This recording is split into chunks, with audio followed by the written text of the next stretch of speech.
welcome back to Crypto Skepsis. This is Christos from the Evergreen State, Washington.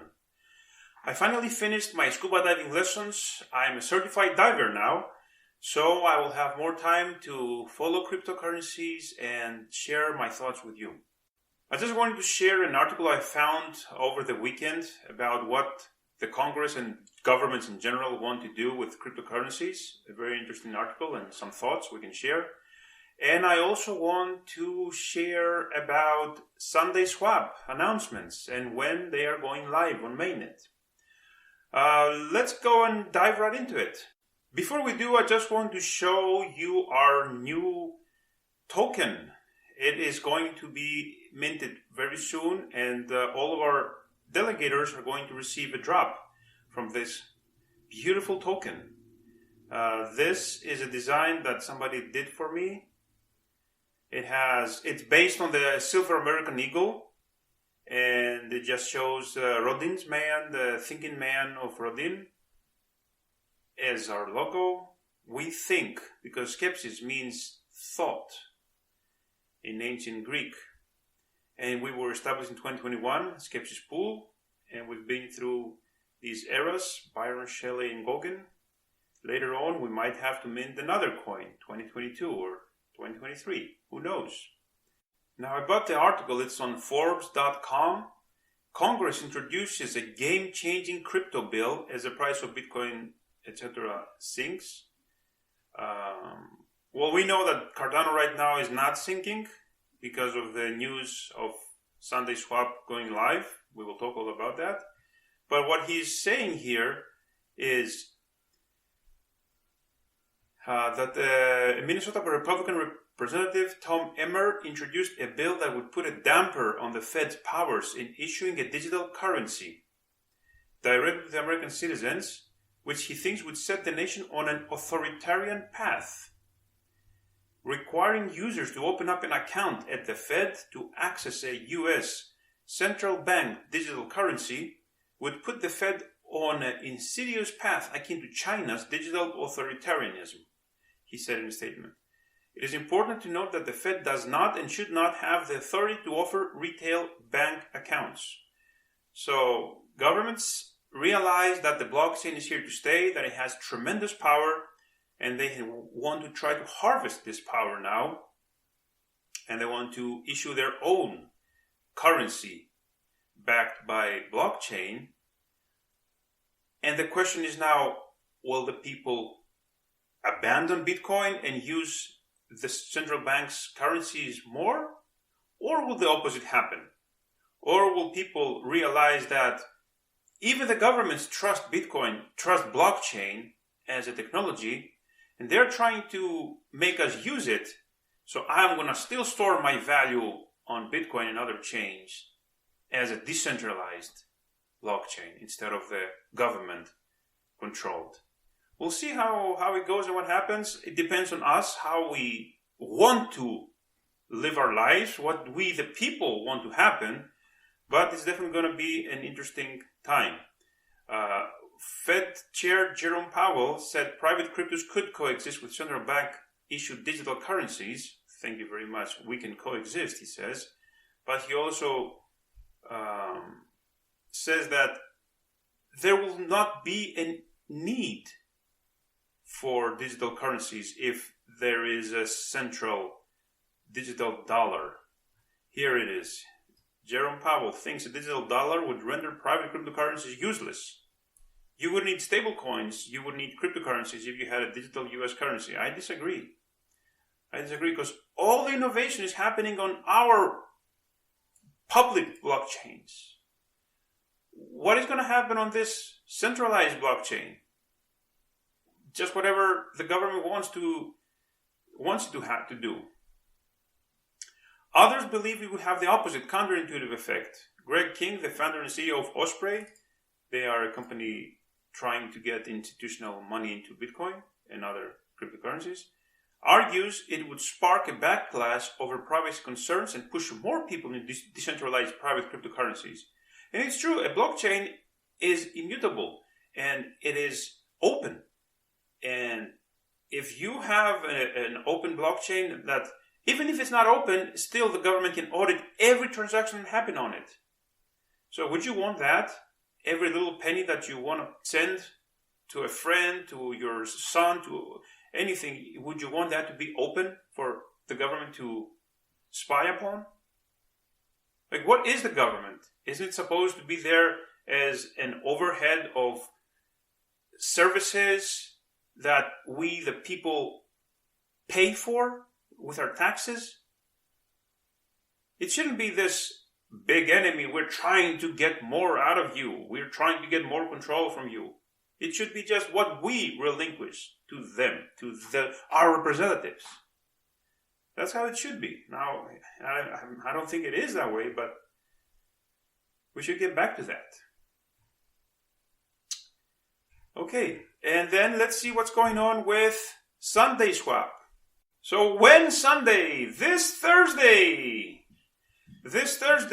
January the 20th, SundaeSwap will launch as a fully functional beta decentralized exchange on the Cardano blockchain.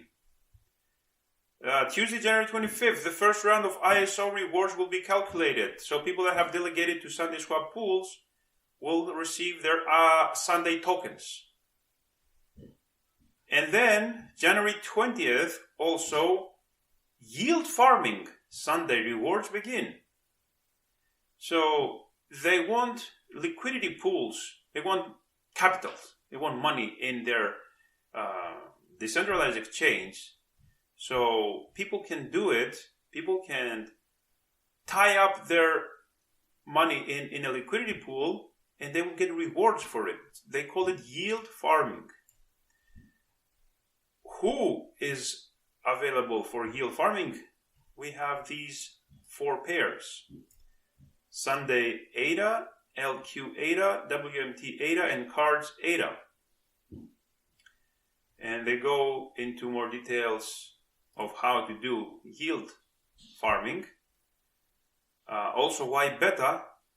It's because Cardano, the blockchain itself, is still fine-tuning the parameters to have better throughput, and they are not ready for applying fully governance, so that the DEX is still going to be controlled by Sunday and not by the community, and that will happen shortly after. So that's why they call this a beta. Exciting news.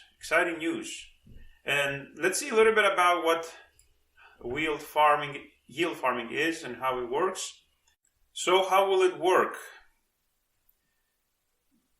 You want to add liquidity to this DEX. You can add ADA or Sunday, well, not Sunday yet, but for a pair like Sunday ADA or LP, LQ/ADA or anything else /ADA. When you add liquidity, you get these LP tokens in exchange for depositing. Every 30 days, you will get like interest for that liquidity that you have added. Because when somebody wants to exchange, to swap something to it for another, we need liquidity in the DEX so that you won't have to wait for somebody else on the other side to want to sell what you want to buy. So it's faster that way with liquidity pools. And of course, when we have decentralized stablecoin like JED, it will be much easier because then you can change anything to the stablecoin, and then the other side can buy anything else they want using stablecoins. So it will be much easier at that point. But for now, we have this idea, this liquidity pool, an LP token. Every 30 days, they will roll over. You don't have to withdraw or restake to continue earning the yield. It says if you withdraw early, you will lose it. If you leave it more, it's fine. You won't have a problem. And then the SundaeSwap DAO, Decentralized Autonomous Organization, will swap these additional yield-generated liquidity tokens for Sunday. That's very interesting. But they have issued an announcement, and we have to brace ourselves for this. Because of the amount of interest in this new DEX, it's the first on it's the first decentralized exchange, truly decentralized, because it runs on the SPOs, on the nodes. Lots of interest has been shown from the community and other people, and there will be such a huge amount of transaction volume that there will be a backlog. There is no way the network will be able to verify in real time all this amount of transactions. So it will be bumpy at first, and we have to expect that. Every great system has troubles. It's starting out. It's not going to be a silk road to completion. So it's fine. A few weeks, couple weeks, I believe, will go by, and then things will stabilize and it will be okay. We've seen that on testnet. It was bumpy at first, now it's running much more smoothly. So don't despair. You will hear people throwing FUD at us, saying bad things, Cardano this, Cardano that, it doesn't work. It's just a couple weeks. Nothing to worry about. I think we've done a lot in these past 4 or 5 months. September was the month that Alonso era started, when we had the smart contracts. It's just been 5 months. You can't expect a great DEX to appear out of nowhere in no time. Things take time to develop. Look at other coins. Look at other projects. Ethereum. Things take years. So I think we just have to be patient and don't expect everything to work just like that, because we want it fast. That will be all for today. Thank you so much for watching. Thank you for being here and supporting this channel. I will drop more videos on this subject. I will test this mainnet, try to become a liquidity pool provider, give some meta on a pair, try this out, and I will let you know. Until then, have a good day. See you next time.